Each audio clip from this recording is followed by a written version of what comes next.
In this video, I am embroidering a tree of life, traditional folklore pattern from the northwestern part of Bulgaria. It is dated around the late 1800s and early 1900s. This time I added a freehand embroidery of mother and child, turning it into a Mother's Day embroidery. I have a digital pattern that you can find in my Etsy store, and the link will be in the description. Welcome to Crafting Шевица, or Добре дошли в ръкоделницата по везба.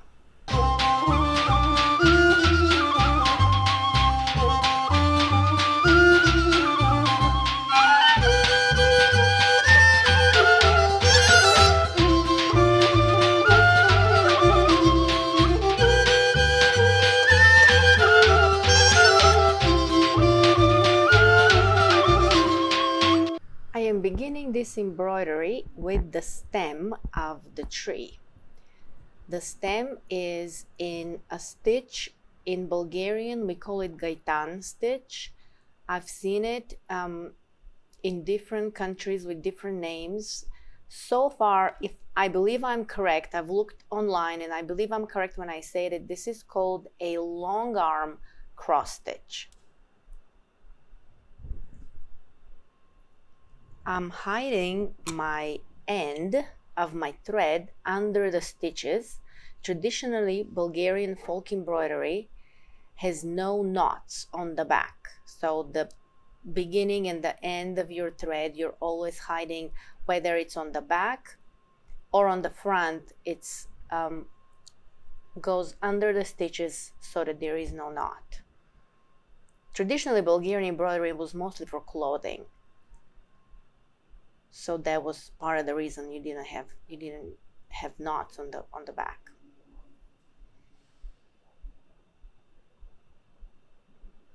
So I'm gonna cut what's left over. I start with a little longer so it's easier to manipulate, and then I cut it. This stitch is worked over 2 threads vertically, and then over the first stitch will be 4 threads below. Then I repeated the stitch, and then I will go 6 threads below. So if you can see what I'm doing.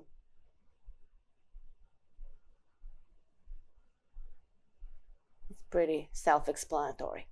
So that is the stem. The stem is ready. It's 21 stitches. This is very mathematical.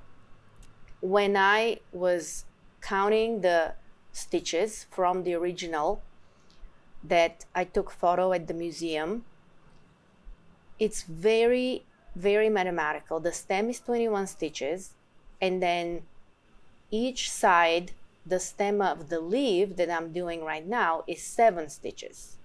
Then each leaf has like 3 sides to the leaf, and the center line of the leaf is 10, which is 7 plus 3. There's 3 rows down from the center, 3 rows up from the center for each of the leaves, and then all 3 leaves are like that except for the very top leaf, the very last leaf where you have like 1 extra row. So it seems to me that the women, they knew basic math. They used these numbers to make their embroidery so precise. Normally, the tree of life as a motif was mirror imaged left to right, and sometimes the top had the similar motif, but it was just at the centered on the very top of the stem. Okay, so here you'll see me hide the end of my thread under the stitches.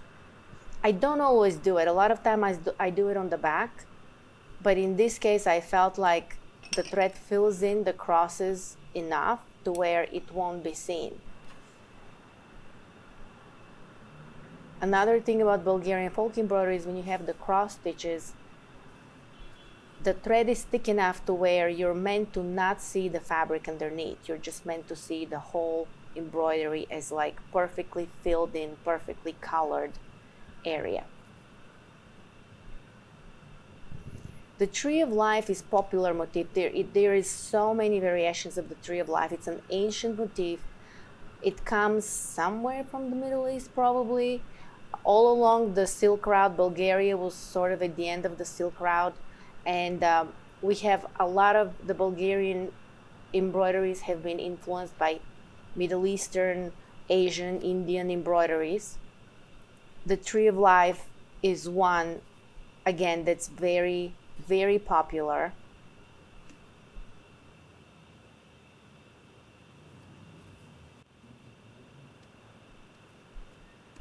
In Bulgaria, it was embroidered on towels that were given as wedding gifts.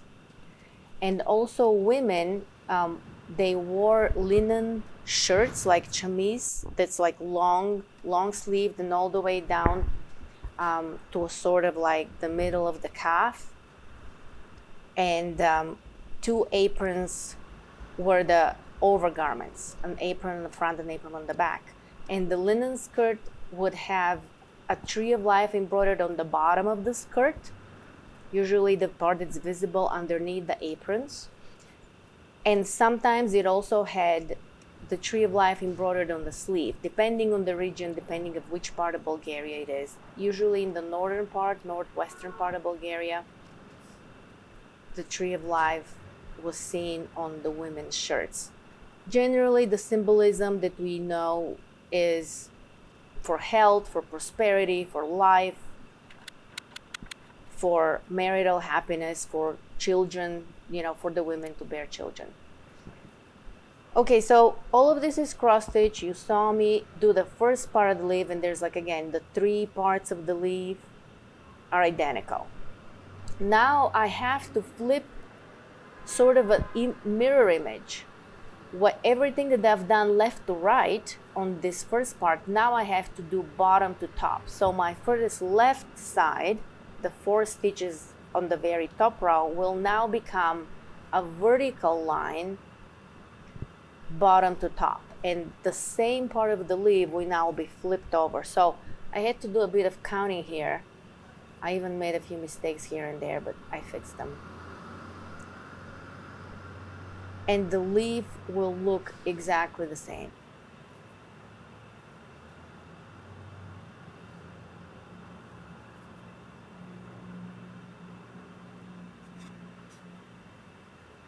So the cross stitching is over 2 threads, both vertically and horizontally, so it makes a perfect square. This little motif, which is, I would call the flower of the tree, there are 5 crosses. It's on both sides, but it's not perfectly symmetrical. On this side, I think it's only 1 stitch higher than on the left side. That's also very common. Even though the tree of life is symmetrical left to right, there are slight imperfections, just slight little differences. I think part of it is because the women didn't look from a paper pattern. I think it seems to me that their embroidery, even though they've seen visually the embroideries, when they embroidered from memory. And also slight differences will be on the left or on the right. To me, it adds visual interest, and it makes it realistic in the same way that no 2 flowers are the same, no 2 roses, even though they're exactly the same, they're not exactly the same.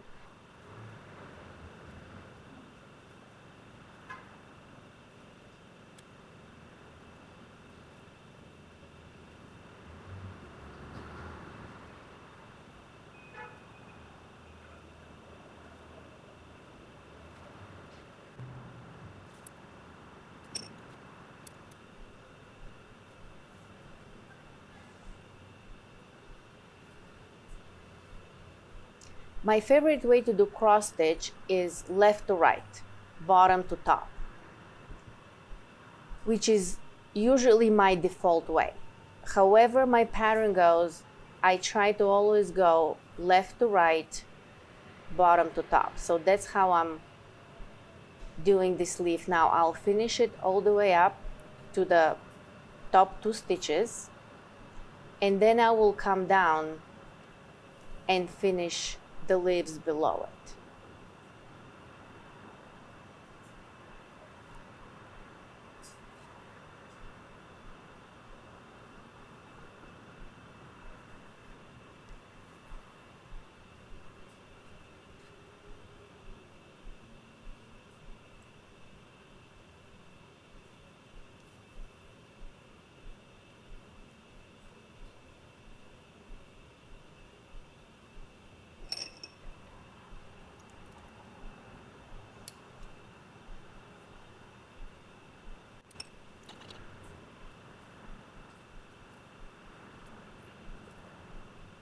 Normally I do not embroider in a hoop or in a frame, but because I'm recording this with a camera, I figured it'll be easiest for it to be in a frame so that it's easy to see what I'm doing.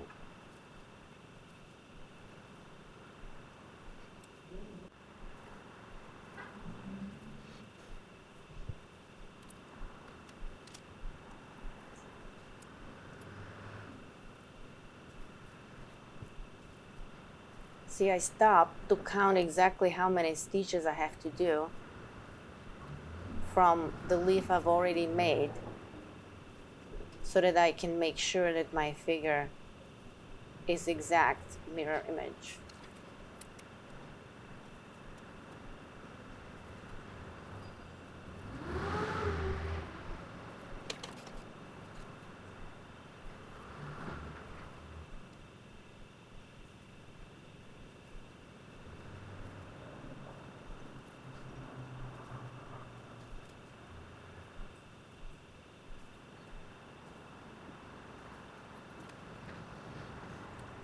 When I started embroidering the folk patterns, it was always a mystery to me how people went left to right or right to left, and which part they embroidered first. So I had to kind of find my way.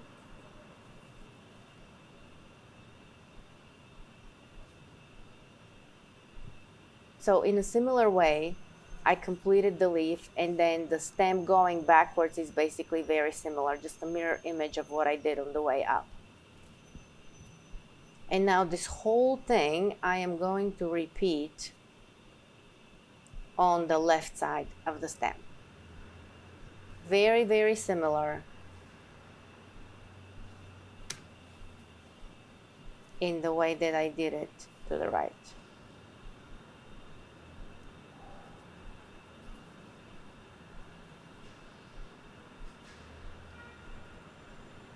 Now when I go to the left to make diagonal, I don't usually like doing this, but what I do is I will stitch from top to bottom. Normally, I like having my needle bottom to top and pulling away from me.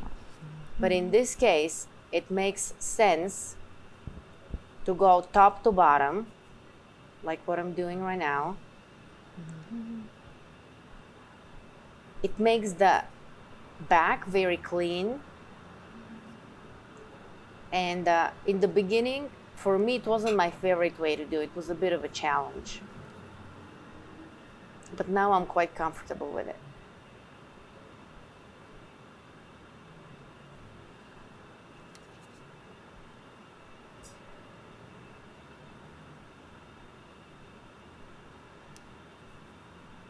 See, I'm counting my stitches again just to make sure I'm equal, 7 and 7 on each side. So I have one more, and then the next row will be the first row of the leaf. I'm ending the stitch up, so now I'm gonna go simply to the left, and then I'll switch back to going bottom to top with my needle right now. And then going to the left, that's what I do. I just go diagonal to the left. Very similar to what I did on the right.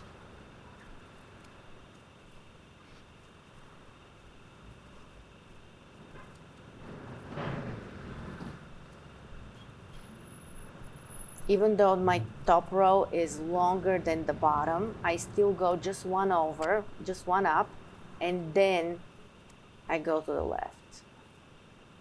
I hope it is helpful. I find it helpful to watch embroiderers when they do unusual figures like that, to watch what kind of path they take when they embroider, how they find the best way to go up or down or diagonally.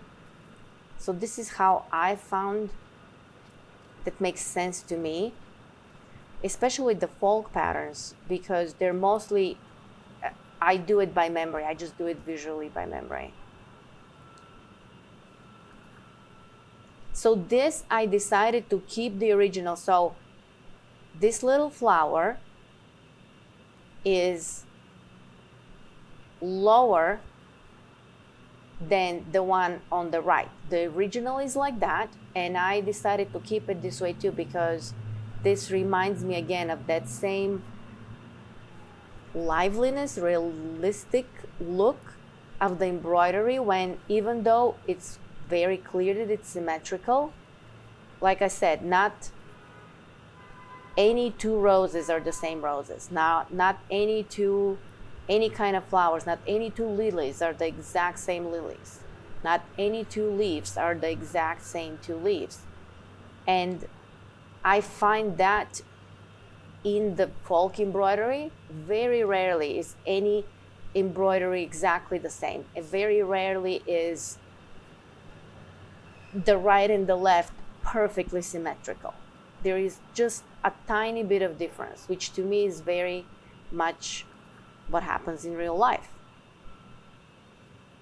And I think it's also because they embroidered it by memory.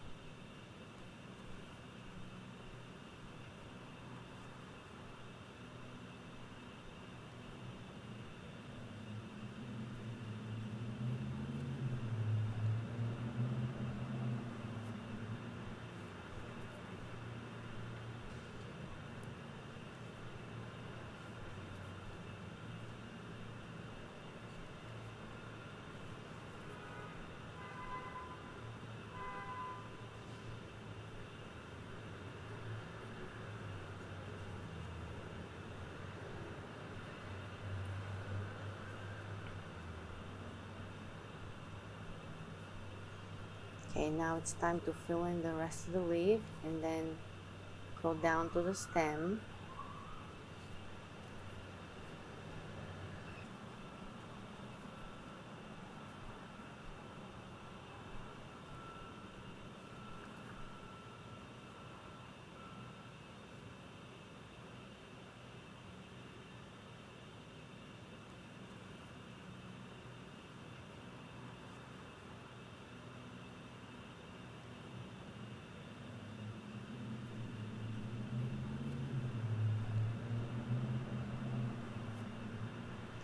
Again, to do the stem going down, I will do the same thing. I'll embroider going down with my needle, bottom to top to bottom.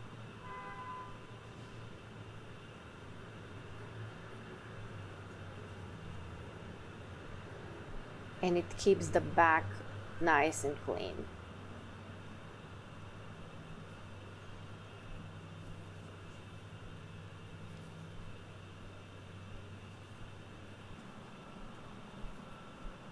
The middle part of the tree, again, symmetrical both left and right. This time it's exactly perfectly symmetrical. Same logic. I like embroidering bottom to top, left to right. So same here. I want to make sure my counting, again, I'm counting, making sure that the stitches are right.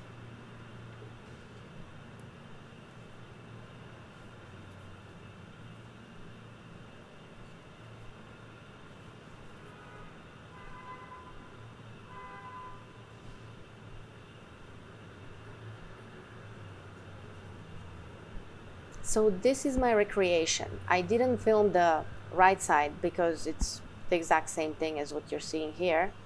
And this is the original pattern. Now on top of that, I decided to just add a little freehand drawing and embroider it to make a pattern for Mother's Day. I really would love the folk patterns to continue to live in a new iteration, to continue not simply as clothing, because very rarely do we wear this clothing today. But I would love to see the same patterns continue as art, as wall art, as embroidery, the way we do embroidery today. It seemed like the Tree of Life is very suitable to a mother and child, Mother's Day embroidery, or new baby. This is drawing. I made a card for a friend of mine when she was having a baby, so I incorporated the drawing I made into the embroidery. It's just backstitch, very simple. I'm keeping the stitches very small, trying to approximately 2 threads per stitch so that it's similar to the cross stitch. And also I am starting the stitches from the inside out so that with the back stitch they will turn, the thread will turn towards the circle, towards the face, towards the inward part of the image instead of out. It has like a natural lean, the thread has a natural lean to it. And again, on the back I will weave in my ends. I don't make knots on the back. I just weave in over 2 or 3 stitches depending.